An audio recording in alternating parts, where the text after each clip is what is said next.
어제 민주당 정치검찰 사건 조작특별대책위에서는 중요한 기자회견을 가졌습니다. 바로 검찰의 공문서 조작에 관한 것인데요. 이재명 대표 역시 본인의 SNS에 공문서를 위조하는 대한민국 검찰, 공문서를 표지가리로 변조 행사하는 것은 중범죄입니다라며 입장을 밝히기도 하였습니다. 그동안 검찰은 증인이나 피의자를 회유하여 조작하는 것으로 알고 있었는데 이번에는 아예 문서까지 변조했다는 것인데요. 정말 믿을 수가 없는 일입니다. 어제 기자회견을 통해 관련된 사건을 간단하게 요약하면 이렇습니다. 현재 민주당 이재명 대표에 대한 선거법 위반, 즉 고 김문기 씨를 모른다에 대한 재판이 이루어지고 있는데 검찰은 당시 2015년 호주 뉴질랜드 출장에서 고 김문기 전 처장이 동행을 한다는 공문을 당시 이재명 성남시장일 때 직접 결제했다는 주장을 하고 있었는데 이것이 알고 보니 완전히 사실과 다른 내용이었다는 것입니다. 당시 이재명 성남시장이 결제한 2014년 12월 2일 최초 1차 공문에는 참석자가 김문기 씨가 아닌 이모 씨로 기록이 되어 있었다는 것인데요. 그리고 그 이후에 2차로 출장 일정이 조정이 되는데 이에 성남도시개발공사는 2014년 12월 24일 참석자를 이모 씨에서 고 김문기 처장으로 변경 적시하여 성남시에 통보를 하게 됩니다. 그런데 여기서 이 공문이 이재명 당시 성남시장의 결재를 거치지 않았다는 것인데요. 즉 이재명 시장이 이것을 인지하지 못했고 아예 존재 자체를 알 수 없는 공문서라는 것입니다. 그런데 여기서 검찰은 이 시장의 결재가 이루어진 공문과 그렇지 않은 공문을 표지가리로 섞어 2014년 12월 2일자 문서 표지에 2014년 12월 24일자 속지를 짜집기 하여 새로운 문서로 생성을 했다는 것입니다. 즉 검찰이 문서 겉장을 바꾸는 소위 표지가리 수법으로 결제받은 문서의 표지와 결제받지 않는 문서의 내용을 짜집겠다는 것인데요. 또한 민주당 정치검찰 사건 조작특별대책위는 이 위법한 공문서 위조를 가지고 당시 참고인으로 조사받고 있었던 최모 전 성남시 사업지원과장을 농락하여 허위 진술을 유도했다며 도저히 이해할 수 없는 조작 수사를 보여주었다고 밝혔습니다. 저 역시도 이번에 발표한 민주당 대책위의 내용을 보고 충격을 받아 잠시 입을 다물 수가 없었는데 따라서 민주당 대책위는 이번 22대 국회에 들어서면은 이화영 수사와 같이 이것을 특검하겠다고 밝혔습니다. 정말 검찰의 수사를 어디까지 믿어야 하는 것인지 심히 우려스럽고 특히나 어제 같은 중대한 이 기자회견을 방송사에서는 일체 보도하지 않고 있어서 문제가 심각하다고 봅니다. 한편 현재 일본의 네이버 라인 강탈과 민방위 교육 시 일본 지도 사용 등 여러 일본과의 문제가 심각해진 상황에서 놀라운 소식이 나왔습니다. 바로 한국인 여성 2명을 성폭행하고 강제추행한 혐의로 수사를 받고 있는 일본인 남성들 중 한 명이 일본에서 유명 성형외과 전문의라고 알려졌기 때문입니다.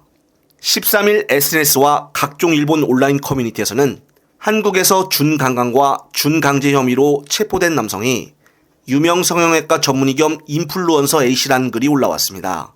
그는 도쿄 대형 성형외과에서 근무 중이며 현재 각종 TV 예능 프로그램에 출연해 얼굴이 알려진 의사라고 합니다. 현재 유튜브와 틱톡 등을 중심으로도 활동하고 있다고 하는데요. 앞서 서울 강남경찰서는 지난 8일 준강간 및 준강제 추행 혐의로 일본 국적 남성 3명을 서울중앙지검에 송치를 했는데 이들은 지난달 중순에 서울에서 한거불능 상태의 여성 2명을 추행하고 간음한 혐의를 받고 있습니다. 그런데 당시 경찰은 이들이 도주 우려가 있다며 피고인들에 대한 구속영장을 신청을 했지만은 끝내 법원이 영장을 기각했다는 것인데요. 결국은 정말 일본으로 도망가려던 일본인 3명을 경찰의 추적 끝에 가까스로 김포공항에서 긴급 체포했다는 것입니다. 정말 일본으로 출국했으면 쉽게 잡을 수가 있었을까요? 어떻게 이런 피해자들을 법원은 영장 기각을 한 것인지 요즘 판사들을 보면은 정말 어이없는 경우가 너무나 많습니다. 특히나 지금 일본과의 심각한 외교 문제로 예민한 상황에서 이런 일본인들의 행동에 더욱더 분노를 감출 수가 없는데요. 정부마저 이렇게 일본에 대해 한없이 너그러우니 일본인들이 이렇게 우리나라에 넘어와 심각한 범죄 행위를 저지르고 도망가는 거 아니겠습니까? 끝으로 어제 12시간 넘게 조사를 받고 나온 최재형 목사에 대한 인터뷰를 보시면서 이번 편 마무리하겠습니다. 검찰에서 직무 관련성 여부에 관한 추궁도 있었나요? 네, 당연히 있었죠. 있었으나 저는 이제 제가 이제 알고 있는 것을 충분히 다 이제 소회를 밝히고 사실관계 확인을 해줬으니까 그걸 판단하는 거는 이제 검찰의 몫이겠죠. 그리고 저는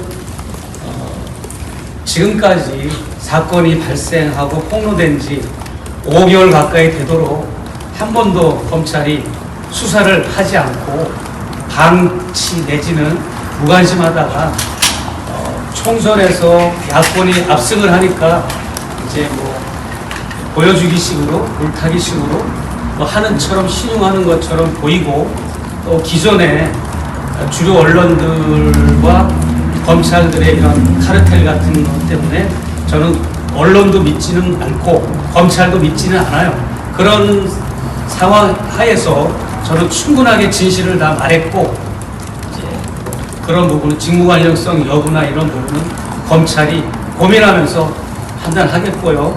또 20일 날 서울의 소리 대표가 고발인의 신분으로 조사를 받으니까 그거와 더불어서 다 종합적으로 이제 판단을 내리라고 보고요. 이제 시작이니까 지금은 우리가 성급하게 이야기할 수 있는 부분이 하나도 없습니다. 모든 거 제가 건네준 선물에 대한 의미 어떻게 전달했으며 왜 전달했고 그런 거를 다 소상하게 설명했고 질문 조항에 있었습니다. 직접 목격하셨다고 하는 인사 청사에 관한 질문이 있어요. 아, 물론입니다. 그렇습니다. 어떻게 질문했어요? 예, 있는 사실 그대로 제가 방송에 나가고 인터뷰했을 때 공개된 내용 그 모든 다 내용들이 다 진술됐습니다.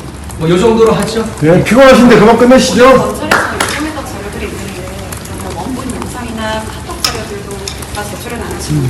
다 제출 아무것도 한 거 없습니다. 저는 아침에도 들어갈 때 말씀드렸지만 저는 가지고 있는 자료가 하나도 없어요. MBC 그때 당시 MBC 소속 장희수 기자에게 모든 자료를 다 넘겨줬고 마음껏 취재하고 보도하라고 넘겨줬기 때문에 아마 검찰에서 장희수 기자를 이제 소환한다거나 장희수 기자에게 참고인 출두를 해가지고 자료 요청을 하겠지만 저는 없으니까 없다고 그러는 거고 또 장희수 기자는 또 가지고 있는 게 본인도 자타가 있는 데서 인정을 했으니까 그 부분은 조금 더 거짓이 없습니다. 목사님께서 김건희여사와 나눴던 카톡 자료들이 있잖아요. 네. 그런 것들도 장희수 네, 모든 게 다 장 기자가 다 저는 가지고 있을 필요가 없죠. 그냥 보도가 목적이니까 내가 가지고 있어야 되는 아무 소용도 없고 다 담당 취재 기자한테 그때 당시 다 넘겨줬습니다. 이 정도로 하겠습니다. 네. 수고하셨습니다.